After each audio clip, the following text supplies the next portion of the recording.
Guna fam, what's good? It's Keish, we're back. Transfer Weekly Part 2 with our correspondent here, Sandile, Mr. Banter FC. He's back to give us the latest on all transfer news within the last week and a bit. So yeah, might as well just kick it off. I think everyone wants to know about the big news, not Aubameyang's contract, but what's going on, what's going on in Arsenal, man, like with the board and operations and yeah, big changes. Maybe just give us a quick wrap on what's happening and what developed over the last week or so. Yeah, look, I mean, we obviously want players to be coming into the club, and obviously the deadwood to be leaving, but it's actually in the boardroom where we're seeing a lot of people leaving, and so quite a few changes going on there. Don Raul, last season we were calling him that, after signing Pepe, it was Don Raul, he's pulling off deals, he's the man to take Arsenal forward. And a year later, I mean, he's left as well. So yeah, that's a change in the boardroom again. It seems very inconsistent at Arsenal at the moment in terms of what's going on in the background. But hopefully, all those changes are to help Arsenal be more streamlined, as they've been saying, to be more streamlined and to be able to move forward in with the best possible people and the best possible setup that we can actually have. And yeah, so he's gone. I mean, obviously. It just begs the question, the reasoning behind it. So soon after the investigations to the Pepe deal, and the finance that were paid for him, because it's been said now that Arsenal were overpaid for that. So I wonder if that's got something to do with it. I think there was a guy brought in by Stan Kroenke, like a few weeks ago, just to do some investigations, and even the 55 redundancies apparently were down to him. I'm forgetting his name, but apparently he's a close associate of the Kroenkes, and he's been advising them in some of their sports teams in the US, and he's been brought in to just have a look at Arsenal and see where the money is going, basically, and just follow the money. Yeah. So he's apparently behind the 55 redundancies, and also the Raul Sanyeri leaving the club as well. What that actually means, it's yet to be seen. So obviously now Edu's going to be more responsible. So Vinay Venkatesham, did I say that right first time? I don't know. I think so, man. It's a tough one either way. Yeah. But obviously now he's taken the reins. They were working together with Sanyeri, but now he's the one guy in charge. Edu is going to be more prominent, I'm assuming, in the transfers now going forward, with working closely with Arteta. Now, we know that Raul was a guy who preferred working with agents as opposed to scouting players and doing all that research. So that begs the question now, with him gone, does that strategy go with him? Even though we've just released a majority of our scouts. So I mean, Edu as well with Kia Jurabchan. Apparently they got a relationship as well, even from the Brazil days. So yeah, maybe that strategy isn't completely. We're going to be trying to bring in maybe some of the guys just based on what the agents are actually saying. But hopefully now it actually means that with Arteta having a little bit more of a bigger role to play in the transfers, he can actually get the players that he wants. And players that he actually wants to keep, that he'll be allowed to do so. Case in point, Maitland-Niles. I think it was reported that he doesn't want Maitland-Niles to go, but the board, Raul wanted to sell him to try and raise some money for the club. So yeah, what the strategy is going to be like going forward, we're going to have to wait and see. There's still a long window ahead. Yeah, so let's just hope it doesn't affect any of the transfers that are already in place, So yeah, we'll see how it goes. I suppose it's just weird news making the headlines instead of transfer news, But it looks like it's a big restructure, and it's sad. I don't know what's going to happen. We just have to wait and see. This is some financial talk. But personally, how are you feeling about this kind of happenings and news coming out of the club, like as a fan and as somebody that's keeping a close news? Or what do you think how do you feel about it? Is it positive, negative? It's a bit of both, right? So you are right in the middle of probably one of the most important transfer windows for Arsenal in recent history, just because you've got a new manager who's shown a lot of promise, and you need to back him. And the one guy who has the power to kind of back him and bring in the signings that the coach wants is leaving. You know, maybe, and especially leaving before the Aubameyang deal is sealed, before even Partey or Gabriel come into the club, or any signings. I think we've just had like free signings so far, Willian and a couple of guys for the under-23s. And I would have personally probably preferred for it to be done once the window is done. That way the guy coming in can come in on a clean slate. There's nothing that's still up in the air. Everything is settled. But in the same breath, on the positive side, I'd say obviously now with Arteta, as I mentioned before, having a little bit more influence in the transfers that are coming into Arsenal and potentially going out as well. So he can actually build the squad that he really, really wants as well. So there's that, you know. So it's kind of, it's mixed, yeah. Yeah, it's kind of like it's a knock you have to take in order to move forward, and hopefully it actually works that way. Look, we have to have faith and trust in what's happening, but you did touch on it, so let's just go straight into it. So, yeah, we have some confirmed transfers already. I know everyone's shocked. It is, I think, the fastest we've ever done a deal, you know, in a transfer window. Yeah, so, yeah, talk us through about the confirmed transfers. I heard you say we got some under-23s as well. So, yeah, maybe just go through, obviously, the big one. I'll let you surprise the guys by saying, if they don't know already, but yeah. Yeah, the big one is that Aubameyang is actually signed his contract. No, I'm kidding. Still waiting on that one. But yeah, we've signed some of the guys that are on. Well, some of the one guy who came in on trial from Sweden, if I'm not mistaken.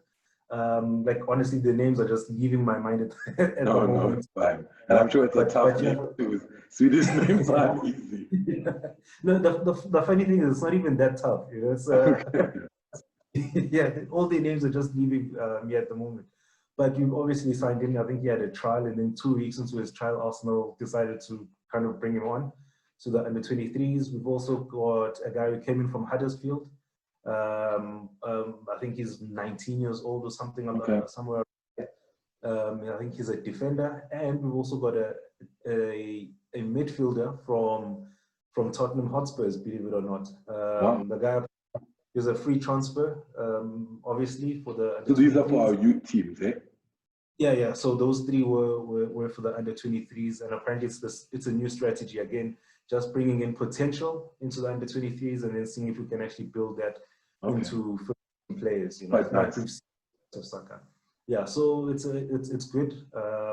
Yeah, and hopefully they do well for the under-23s and have an impact in the coming seasons for the main squad as well. For the first team, obviously we've got Willian, who's coming on a free transfer, a signing. You know, we didn't spend any money, but you know it's something. You know, yeah. We didn't spend any money. You know, because I mean obviously there's signing on fees and the like. You know. Yes. I'm actually happy with the signing of Willian. I was on the fence for a while, and I actually looked at some of his YouTube videos. I know it's not much to say because you'll find a video that makes Yaya Sanogo look like a primary hunter, you know. So obviously you watch those videos with a pinch of salt. But looking at how he played for Chelsea last season, I think it was his best scoring season for them since he joined. Playing on the right, so a little bit of a backup for Pepe. And what I noticed though in some of the videos that I was watching is that a lot of his influence came from central areas, you know. So I think what Arteta might try to get him to do is play as a number 8 or a number 10. So he brings the versatility. Obviously, he can play across the front. He can play on the left. He can play on the right, and that number 10. And that the most advanced number 8, you know, depending on who we actually are able to get in this window. So yeah, I think obviously the likes of Martinelli, he's still young, he's Brazilian. So there's going to be a lot of knowledge sharing going on around there. Saka as well, Reece Nelson. So we've got a young squad. So perhaps having those senior heads coming in isn't such a bad idea. I know there's the big thing that, you know, he's 32. He's Chelsea. What? Yeah. Yeah, you know, Arsenal becoming Chelsea's retirement village. You know, so yeah, man. But I'm pretty happy with the signing. Yeah, I heard his work rate is quite good as well. You know, his off the ball Yeah, work is decent, and I think yeah, that for us is a big plus because in some games we might our off the ball work has to, and Arteta's working on that quite a lot. So if he adds the dynamic to it, hopefully it does. You know, I saw the videos. He's quite excited. You know, he seems cool. You know, like I think Luis is a hype man.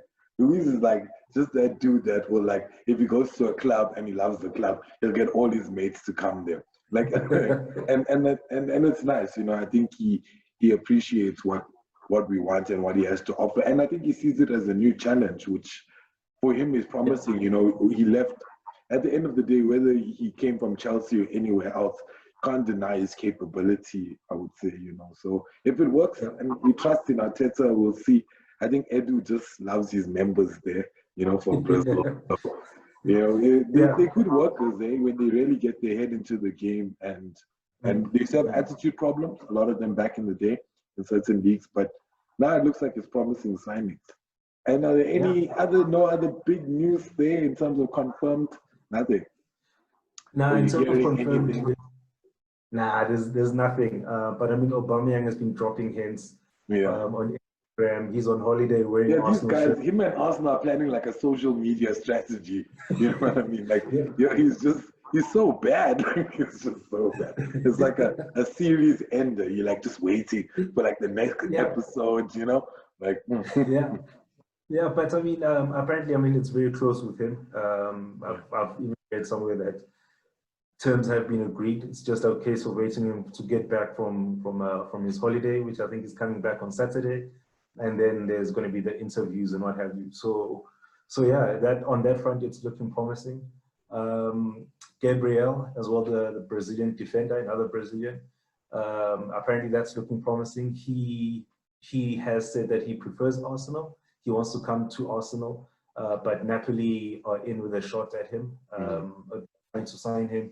And there's been a late resurgence from Everton as well, apparently. So they had tried to sign him in January, or tried to get a deal done from him in January, but nothing really materialized.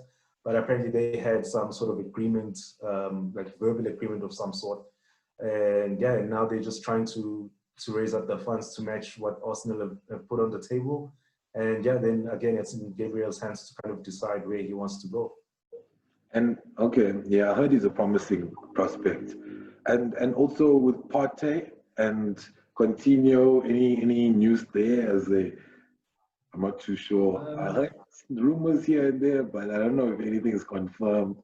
Just like these guys are playing with our emotions here. With Arsenal, I mean, you have to wait until the last week of the transfer window, and that's when things will really start getting confirmed. But with Partey, we are still in for him. I think he's still the prime target for us this window, or the marquee signing, if I could put it that way. And again, we still just trying to negotiate. He wants to come. So we're just waiting, right? We're just waiting for the funds to be made available. We've tried to offer Guendouzi. So it's just a waiting game at the moment. In terms of Coutinho, again, Guendouzi seems to be made like the make way to try and make deals happen at the moment. He was also offered to Barcelona to try and get Coutinho onto Arsenal's books. So again, I'm not sure what the progress is on that. There's Oya as well. Oya, I think I pronounced that right. The French midfielder. That's another one apparently where we offered Guendouzi, but they flat out declined that. They want money for him. So we'll see how that goes for Arsenal. But I mean, there's just a lot of news during the rounds. All the usual suspects that we've been linked with in the past couple of weeks. And hopefully we get some conclusion on some of those deals rather soon. And I heard something about a swap deal for a Diawara. I think Diawara. Yeah, yes, there was something like that. If we don't get Partey, they might look at both of them. I'm not too sure what they're considering, but I heard some rounds. I'm not sure who they're swapping him for or what's the deal made up of. Yeah, so for Diawara, I think it's more trying to plug the gap that will be left by Ceballos if he doesn't come back. He was talking with Diawara, trying to get a swap for Torreira, with Torreira going to Roma and then Diawara coming to Arsenal. Yes. Obviously, Mkhitaryan as well is looking at staying at Roma on a permanent basis. So hopefully that relationship develops, and if it doesn't work out for some of our other targets, then we are able to kind of get that swap deal as well for Torreira for Diawara. Yeah, apparently he's a very promising player. I haven't seen much of him. In fact, I haven't seen anything of him outside of a couple of YouTube videos. And yeah, he looks a decent player. Probably fits a little bit better than Torreira would in the Arteta. Yeah, a bit stronger as well. He looks a bit taller. Yeah, a bit stronger. Yeah, I think he's actually more of a Xhaka type player, but a little bit more agile, a little bit more mobile. He's got a good pass on him, and he's got some skill as well. Okay. So we'll see how that develops over the next. Yeah, a lot of movement or potential movement looking, or potential buys coming into play. That's quite nice. It's always promising to hear this stuff. We're going for this guy, that guy. But in terms of people that are leaving Arsenal, are there any done deals, any potential movements? I know we spoke about Mkhitaryan, so he's probably going to stay at Roma. And then any others that you want to mention, or guys that have left the club so far? Yeah. So there's a couple that there's potential of them leaving the club. El Neni, there's been interest. Yes, he's still an Arsenal player. There's interest from Besiktas, apparently, in Turkey. They'd like to bring him on loan. Obviously, Mkhitaryan moving over to Roma on a permanent deal. There's also been word that Socrates might be going to Napoli. They are looking for, I think, just some depth in defense. And again, they've got potential. They might be losing Koulibaly as well to Man City. So yeah, we'll see how that develops. Maybe Socrates will plug that gap. I do not know how Socrates can replace a player like Koulibaly, but hey, as long as it's like Napoli are just looking for what they can get, and we got a lot of defenders to give them if they want. They can take a whole centre-back range there.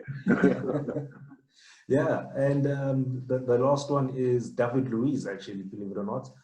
He's just signed his one-year contract, but apparently Rennes, the French team, might be interested in bringing him on board. So yeah, those are obviously, we've got a lot of centre backs, and a lot of them will probably be linked with the move away at some point during the transfer window. Mustafi, I think Holding was linked with the move to Leeds United as well.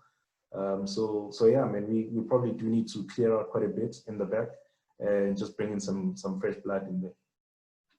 Yeah, a lot going on, but I suppose it's still the first few weeks, and I think this is the time that they want to, especially with us, it's like internal transfers, team news, Aubameyang just dropping these like emotional hints of we don't know what's happening. So yeah, a lot going on. At least you summed it up quite nicely. Do you maybe can give us do you see anything or foresee anything coming in the next few days towards the weekend? Or you just think it's the same old, do you see any deals really close to getting done? Or the new spicing things up unnecessarily? Well, maybe let's spice it up, right? Let's see what we can do. I think the party deal we are still quite far off there. Whether we decide to pay the money or reach some sort of agreement or some sort of swap deal, swap plus cash. With Atletico, we are still quite a bit of time to go in their orders. As you said, it's still early on in the window. I think Gabriel is a little bit closer, but again, I don't foresee anything changing too much before the weekend. But that is also when all the players are going to be returning for pre-season, and I would assume that Mikel Arteta would like at least any of the guys that are going to be coming in to be in the squad at the very start as well. So maybe we'll start seeing some traction in a lot of these deals. Gabriel probably by this time next week will be a lot clearer, or he would have been revealed already. Aubameyang, I think even before that. I think Aubameyang early next week, we might get some news there. And hopefully it's positive news as it's looking the case right now. Yeah, no, looks like we got some things to come, at least while Champions League is playing, there's still other stuff happening. So yeah. Now, thanks for the sum up. It was great. I think that pretty much sums up the week that we had. Welcome, Willian. You're an Arsenal player now. Don't forget that. It means a lot. We're going to make a song about you soon if you do well. Yeah. So yeah, hopefully we get some. He's finally on the right side of London now, He came to London. He probably indirectly wanted to be there. He just waited for the right side. He's like, yeah, I want stuff with Chelsea, but I don't like these guys. Yeah, exactly. And then once David Luiz made the move, he's like, you see. And also the interview they had about it, he was talking about Martinelli and what a promising young prospect that guy is. And to be fair, like as much as it's not that kind of show, but I think for me that guy there is gonna, this season, if we don't sign people in a solid area, he's gonna be that guy that's gonna fill a lot of the gaps that we have. And his work rate, I just want to see it. I don't want to speak too much. Kumo at the beginning of the season was like, Martinelli is a young Brazilian Messi. And then we were like, whoa, that's some bold words. And to be fair, he voted goal of the season. The dude's out. Like, he's out for so long, but we can't wait for him to come back. So, really promising those things.